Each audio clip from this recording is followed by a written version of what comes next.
Hello everybody and welcome to a VOD review. This time we're going to be reviewing our game versus a Tunic Prism as Vestige Prism. This deck list will be posted in the description for the video, and we'll be going over the thought process behind our plays this game. Leading off here, we're going to open off with talking about what we are working with as far as the cards in our hand. We've got a yellow Celestial Cataclysm, 2 yellow Raging Onslaughts, and a blue Herald of Ravages. We are going second, and our opponent is going first. They've ticked their Tunic up, which is totally fine. Totally normal start to the game here. The most important thing for us to learn and realize about this game is that Prism in the mirror actually benefits very heavily from being an aggressor. Yes, auras can be a problem, but just as easily as they can be a problem, they can also be a non-factor by being able to aggressively attack our opponents and overwhelm them with just sheer pressure before they can start to set up. So let's take a look at what happens in this game. Our opponent leads off with a Parable of Humility and attempts to Arsenal. We let them do it because we don't have another play. However, this is a good line for our opponent to take because this prevents us from getting the Genesis or something down turn 0. On our turn here, the correct move, I think, normally when you have this hand, would be to conserve Phantasm Breakers for the late game. The best way to handle this hand would probably be to crash the Herald of Ravages into the Parable of Humility, pitching the Raging Onslaught. The reason for this is that it leaves you with Cataclysm and Raging Onslaught in hand, and keeps the Raging Onslaught yellow on the bottom of your deck. However, in this game, I elected to go ahead and spend the Raging Onslaught from my hand by pitching the blue instead in order to break the Parable. I think the difference in this matchup is negligible because I don't think we got to our pitch stack, but I do think that you normally will want to pitch your Phantasm Breakers over prioritizing Heralds in this case. So I think that was a misplay on my part. However, we draw into Erudition plus Fractal, which is a stellar place to be. We love having access to those cards, and we're next turn going to be able to threaten Erudition, pitching a yellow card to be able to attack with Fractal. In this case, we don't want to give our opponent free damage, and so we're going to block with the guaranteed pop of the Cataclysm, just that even if he flashed in a Parable of Humility again, we would deny the pop, or we would deny the canceled pop by if we had blocked with a Raging Onslaught. So in this case, we stop him from playing War Tune. We have him able to pitch that yellow there and drop this Haze Bending. And on our turn, we'll now be able to threaten Erudition with Fractal in the chamber. What's important about this play is that even if our opponent pops Erudition with the Phantasm Breaker here, we can just Arsenal the Fractal and try to use it later. We don't have to use it right away. However, by putting Erudition on the chain here, we've now made our Fractal live, or we're going to hit with Erudition. Having Vestige means that Erudition's a much more threatening card than it would be otherwise, and our opponent is going to be blocking here for 3, plus a little bit extra with his Prismatic Shield in order to stop our damage. However, he gave us a yellow protection, and he has 1 shield floating with his protection still on the chain, which is a yellow 6 attack, which we will be copying with Fractal here momentarily. So the Fractal comes in for free. It gets buffed by this card right here, putting it up to 6, dominate, draw 2, and it makes the shield. So this is very difficult for our opponent to deal with. He probably could use his Iron Hide and his Footsteps to block the card from hand if he has a blocker, but it doesn't look like he does. So we're going to be able to drop in the on hit, draw up, get some tokens out there. And in this position here, we drew Rebirth. Now, a big reason I'm big on Rebirth is that we can now voluntarily close the chain. And then we can attack with our Rebirth, targeting face, pitching the yellow. We'll have 1 floating resource thanks to Vestige, which helps us turn on our Footsteps in case we ever needed it. And now we're attacking with 6 damage again through his multiple cards that he pitched and got rid of already. And if this hits, we get our Erudition back for next turn, which is amazing. So he's going to full block to try and deny us to get another Erudition back. We're going to attack and pop his Haze Bending. So for our 3-card hand, we just eliminated his arsenal and his whole hand. So that was a very good trade for us, and we cleared his Spectra card. Going into the next turn here, we're drawing up, he draws up. I choose not to Genesis here because I want to keep him on the back foot, and because it'll be very difficult to get value off this Genesis, we decided here to simply attack. The big reason I decided to attack here when my opponent had 0-card hand was just that we don't have any Tomes of Divinities. Normally you want to have Genesis in your arsenal when you want to play it, because you want to be able to guarantee the go again, and it's just not that threatening of a turn. So I would rather save my cards and pressure his hand some more. So already we've gotten 2 cards out of his hand. We're coming in with Ravages, and we are threatening some more damage. He's going to pop it. That's fine. And yeah, so we just got 3 cards out of our opponent for our 4 cards. Not the best conversion there, but we're happy to be slowing them down because all he's going to do is drop a Haze Bending and pass. Big thing about these blue auras is that they can't do anything the turn they're played, so as long as we are denying our opponent value, these are going to be very much a liability for our opponent, these Haze Bendings and such. Especially for Prism, Spectral Shields being so easy to make means that the auras are never really a problem to remove. Haze Bending normally, you know, if this was an Illuminate, could have threatened 4 damage. However, for me now, I'm able to come in here with Mirage Metamorph, attack for 7. If he pops it, I could flash in an aura, so he can't afford to pop it.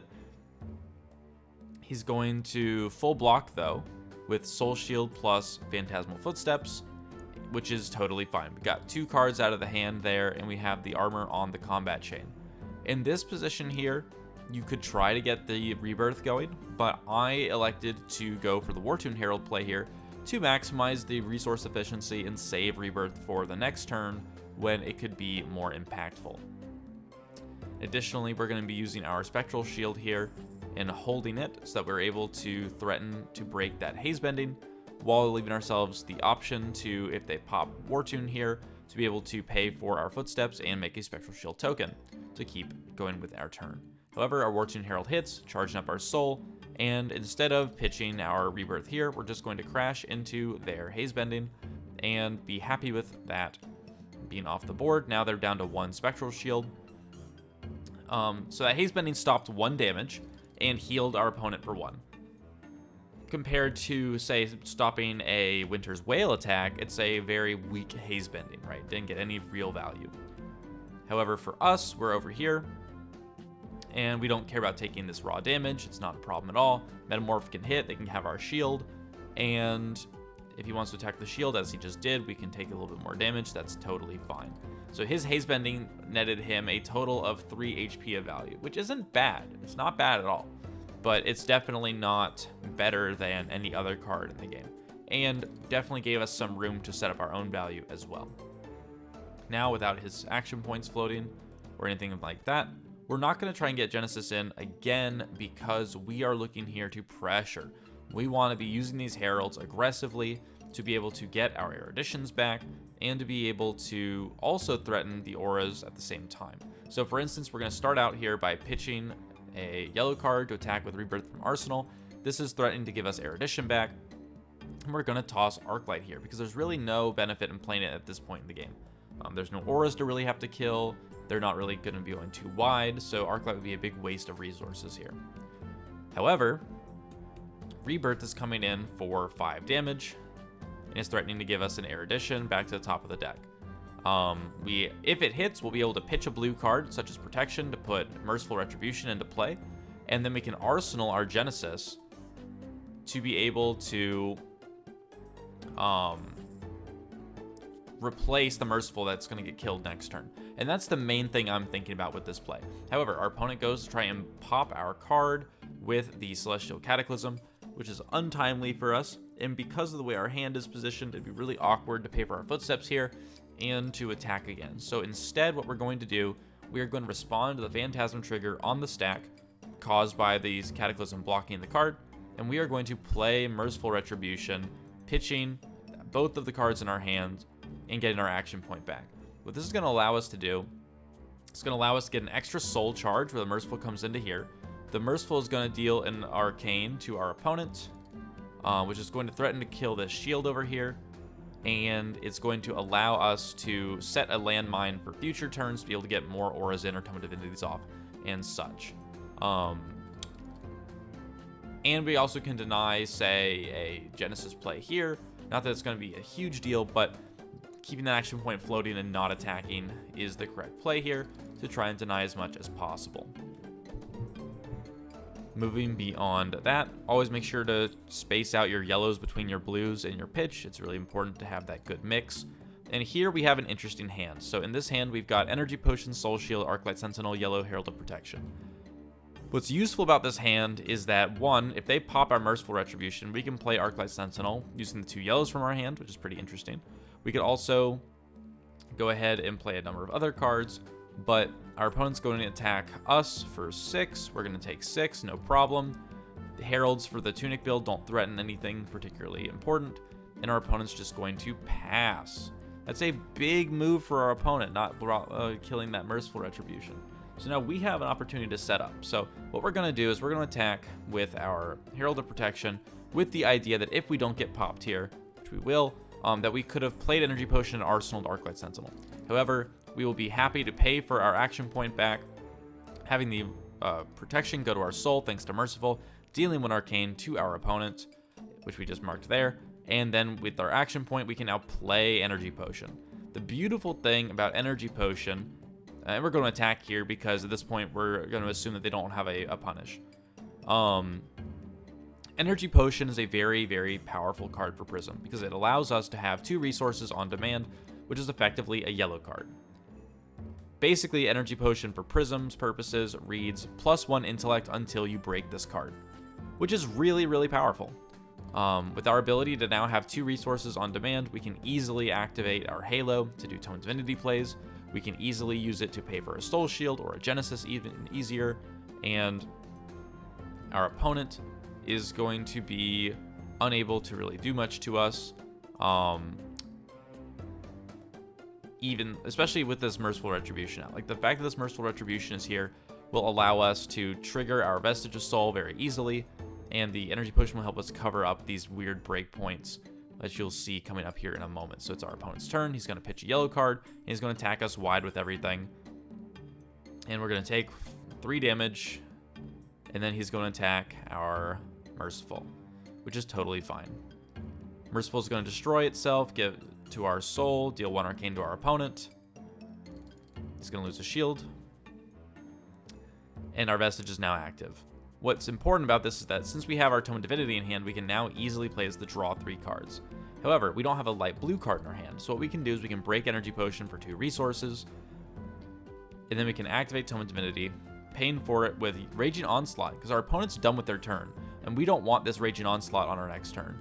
And we don't want to waste any of these resources from the Energy Potion. So what we're going to do is we're going to pitch Raging Onslaught, draw 3 cards, and now we drew into Erudition, Miraging, Metamorph, Herald of Rebirth. We're feeling pretty good about this position. With a 5-card hand, we're going to go into our own turn. Our opponent got to deal 3 damage to us, but now we have a 5-card hand. Our opponent has a 4-card hand. Let's see what we can do to him. So, leading off, we're going to start with the Miraging Metamorph. This is going to allow us to threaten 7 damage, which our opponent does not want to pop, especially since we have 3 cards in our hand still. So he's going to just take that damage and lose all of his shields. Now that all of his shields are gone, we have a much easier way of hitting with the Erudition, but we're going to start by leading with the Wartune Herald. Using the pitch efficiently, we're going to come in for another 6 damage. So we've already threatened 13 damage this turn, and he's going to go and break it with his Raging Onslaught. We're happy with that, because it's going to prevent our opponent from popping our Erudition when we decide to use it next. However, what we're going to do here, because we only have this yellow, we're going to pitch Rebirth to keep our action point, and we're going to pass priority. We don't have a much better play here, because yes, while we'd love to keep Rebirth in our hand to potentially pop off with next turn, we run a lot of that card, and it's more important for us to prevent the potential Aura Punish than it would be to see the Genesis that was in their hand, than it would have been to do otherwise. So with this play, we were able to deny the Genesis, get the Erudition into Arsenal, take a little bit of damage. Doesn't matter though, because it's just a blue War Tune. That's not representing any extra threat in the Tunic build. because he's not threatening Tome of Divinity or auras or anything like that. So he's going to drop a Shimmers of Silver, and he's going to pass to us. We have no play on our side, and we're going to happily pass over to our own turn and then attack back. Having just been blocked by a bunch of Phantasm Breakers this game already, we're just going to lead off with Wartune Herald, testing the waters. We're going to float 1 resource, and we are going to come in for, it looks like, 6 damage here. Our opponent is thinking, does he want to block it? Does he want to pop it? He's going to full block it with Heralds. What happens next is that we're going to say, okay, well, if you want to block that, that's totally fine by me. I'm going to come in with a Herald of Triumph. So it's even harder to pop, because if they have a Raging Onslaught, it's not going to work, because the yellow Raging Onslaught has 6 attack. Triumph reduces it to 5. 5 does not pop Phantasm. So Triumph is coming in here for another 6 damage. And our opponent's thinking, aw, damn, like, 6 damage. I don't have a great play next turn. He can make a Spectral Shield, no problem with the 2 floating. He's got a card in Arsenal. What could he have? I don't know. Our opponent's trying to figure out what the best play is here. And keep in mind that Prism has a lot of situations come up where she just literally does not have the ability to block. Sometimes she just has a handful of instants, and so our opponent is going to do the most he can to block 6 damage, this time pitching an Arclight Sentinel and blocking with a Herald of Protection, using his Ironhides and his Footsteps. But with his 0 card hand and no more equipment that can stop Erudition, we're going to come in with Erudition for 5, hitting our opponent, drawing 2 cards, and continuing the beatdown here. We're going to draw 2, and we drew a Herald of Rebirth, which is fantastic, because now we get to throw a Herald of Rebirth down for 6. He has no way to block it. We're going to deal 6 damage. And then we're going to get to put a Phantasm back on top of our deck. And yes, we still have that Erudition from very early on in the game, so we are going to be able to put Erudition right on top of our deck to abuse our opponent with yet again. Rebirth's going to go to our soul, and we're very happy with that turn. We forced through 11 damage and got our opponent's entire hand. Very, very good state to be in there, and we also have an Erudition loaded up in the chamber for next turn. So we are very much liking our position at this point. So we drew into a pretty much of a god hand. Our opponent has no way to really attack back with us except for their Shimmers of Silver, which is only going to do 2 damage. We're not concerned about that at all. Our opponent's going to take their Tunic probably, but it's not going to matter, because at the end of the day, the Tunic is simply not producing very much value for them this game compared to our Vestige. And what we're going to be able to do here is going to do a tricky play, actually. So what's important to notice about this play is that Erudition does not get a lot of value if it doesn't have Go Again, right? But if we attack with Erudition and pitch a blue card, we show our opponent that we don't have Go Again.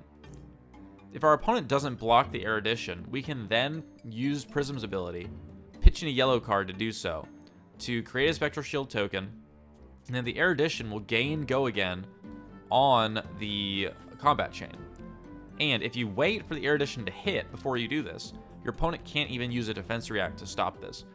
The attack will go through. In response to the on-hit trigger, we're going to, and I'll play the match so you can see it happen.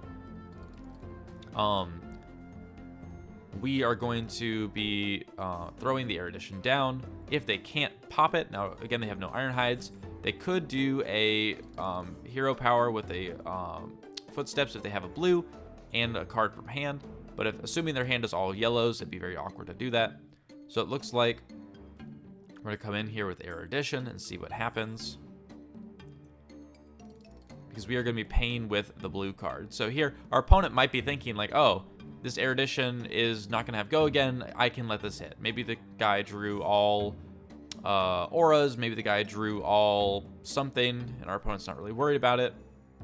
However, once we declare that once we finalize that he doesn't have any blocks, and we get to the hit, we're going to deal our 5 damage, and we're going to Prism ability to get our token out, like I was saying. It's going to go to our soul and draw us 2 cards, and turn on our Vestige. This is very important because now we have Tome of Divinity, and we drew 2 cards. Tome of Divinity will now allow us to draw 3 more cards by pitching enough resources to pay for it. Thanks to our Vestige, we can do that no problem. And hey, we drew another Tome of Divinity, which we will pay for again in full. And we'll draw up 1, 2, 3. And so now we've resolved 2 Tome of Divinities in this turn. We have a 5-card hand after hitting our opponent already with Erudition. We have another Erudition in our hand. We have Arclight Sentinel, which we're going to play just to cement our lead. And the other thing about this play is that because we already have an Erudition in our hand, we don't really have the resources to pay for it cleanly. What we want to do here is try and set up a better play for next turn. And so we'll attack with the Arclight and use the floating resources to drop the Metamorph after threatening our opponent's space. Because they can't get through to us next turn, killing the Shimmers doesn't really matter. And this way, we're going to be able to threaten our opponent's face with the Metamorph taking a big chunk of their HP away.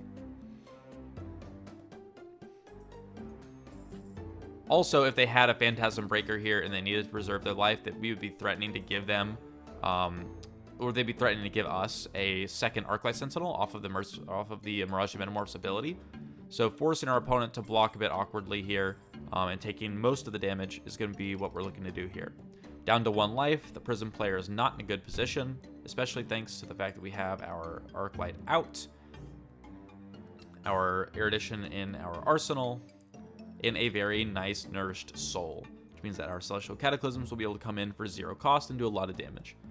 The big difference between the 2 builds here is the amount of soul. So this person had 2 soul shield cards played, whereas a lot of my cards are heralds and other such things. So I have a nice big full soul, and my opponent is currently unable to keep up with that. And so when I draw Celestial Cataclysm, instead of just using it as a breaker, I can also use it to attack for free with no Phantasm and have much bigger turns than otherwise would be able to.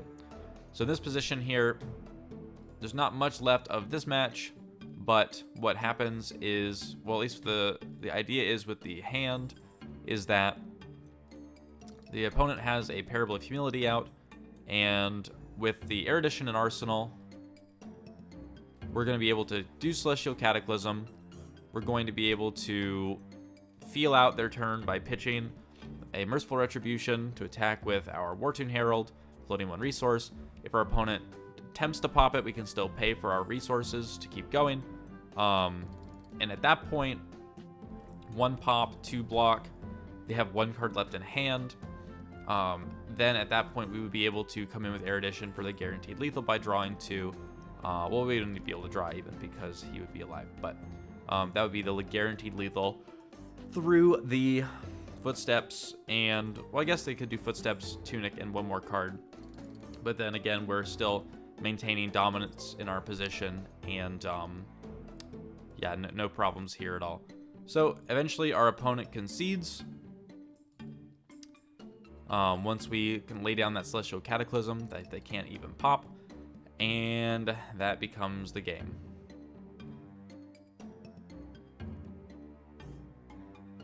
Going down to 4 soul. And yeah, that's basically the game. I want to point out a couple things. So the first thing is that having such a full soul allows you to turn Celestial Cataclysm into a very powerful card. With the tank build that I used to popularize before, Celestial Cataclysm was difficult to use, to say the least, because you were focused on using your soul to turn on your Luminaris to attack wide with all your shields, and that was your main game plan. And using your soul in order to do Celestial Cataclysm was very hard to do. However, in a light focused build with Vestige, filling your soul and focusing on not using the shields so much allows you to save that soul for the Cataclysms, threaten a lot of tempo and a lot of damage for 1 card, which turns on these really impressive turns. A big thing about Prism and her math is that if I come in for, let's say, 5 with Erudition, and then 6 with a Herald, and then I come in with 7 with Cataclysm, when you add all that up, that's an 18 damage turn on 3 attacks. Plus, any Spectral Shields that you would have already had out, or auras, right? The thing is that's only a pretty moderate-sized hand. With Tome of Divinities, with better Erudition hits, things like Fractal, you can easily hit, 18 to 28 damage turn, tolerances there. And basically, that's pretty insane. The ability for Prism to be able to abuse Celestial Cataclysm with these other big, solid attacks that have this consistent pressure is really something when it can get rolling. And comparing that to the Aura build is very interesting, because even though we got Phantasm popped at least 3 or 4 times this game, Prism takes a long time to gear up. And it's far easier for Prism with Soul to make a Spectral Shield and pop an Aura that's a problem than it is for the Aura player to catch up when behind in life and using very expensive low damage cards, especially things like Parable and such that don't really have a big impact on the game. So in closing, I think Vestige is very, very good. I think that shifting the deck towards a slightly more aggressive bend with still very few red cards. In this deck here, I'm only running 2 Fractal and 3 Metamorph as reds. Everything else in the deck is yellow, however, or blue. However, the energy potions allow you to bank up value that your opponent can't interact with. The amount of soul you have enables you to close out games a lot easier with Cataclysms instead of them wasting time in your hand doing nothing. And we're still able to pressure our opponents even when they're trying to drop a bunch of auras all game. So thank you for watching. Hope you got something out of this, and I will see you guys in the next video. Peace. Thank you so much for watching. This video and videos like it are made possible thanks to viewers like you. If you enjoyed the video, please consider leaving a like, comment, or consider subscribing for more Flesh and Blood content. Additionally, I'd like to give a special shout out to all of the patrons who helped make this video content possible, starting with the Dreamweaver tier patron, Tara Blitz. Thank you so much for your continued support and helping make this channel thrive. Moving on, we've got the Sentinel tier patrons, which is the current tier which allows coaching sessions to be scheduled with me to talk about your Flesh and Blood needs. We have Bon, David Romish, Exploding Potatoes, Frederick, Lundevic, Jacob, Joe Gianoli, Michael Lynch, P13, TR2U, Ronnie Martin, Tim J, and Todd Stewart. Thank you all so much for your support. It means the world, and I could not do this without you guys. Moving on, we have the Herald tier patrons.